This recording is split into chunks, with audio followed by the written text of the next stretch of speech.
हे दोस्तों, आप लोग का स्वागत है मेरे चैनल पर। आप देख रहे क्रेजी फॉर भोजपुरी। चलो वीडियो स्टार्ट कर। प्रेमी यादव का न्यू सॉन्ग आ गया। सॉन्ग का नाम है बेबी लागेलू, जिसका फर्स्ट लुक पोस्टर रिलीज वाला। भाई पोस्टर देख के लग रहा है सॉन्ग एकदम बवाल होने वाला था। आप बोलते हैं सॉन्ग कब रिलीज होने वाला। बढ़ने से पहले ऐसे ही अपडेट पाने के लिए मेरे चैनल को सब्सक्राइब करके रखो। भोजपुरी का हर खबर सबसे पहले मेरे चैनल पर आता।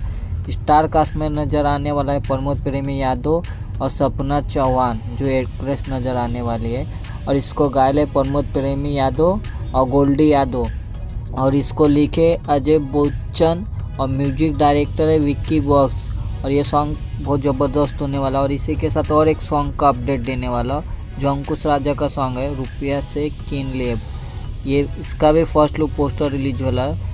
ये और प्रमोद प्रेमी का सॉन्ग एक ही साथ रिलीज हो रहा है। तो प्रमोद प्रेमी का सॉन्ग कल सुबह 6:30 बजे सुर म्यूजिक यूट्यूब चैनल पर रिलीज हो रहा। और उसी के साथ अंकुश राजा का सॉन्ग कल सुबह 7 बजे रिलीज हो रहा। और वीडियो अच्छी लगी तो लाइक करें, शेयर करें, सब्सक्राइब करें। मिलता है वीडियो में। धन्यवाद। कमेंट करके बोलिएगा कौन सा सॉन्ग सबसे ज़्यादा अच्छा लगा। मिलता है वीडियो में। धन्यवाद।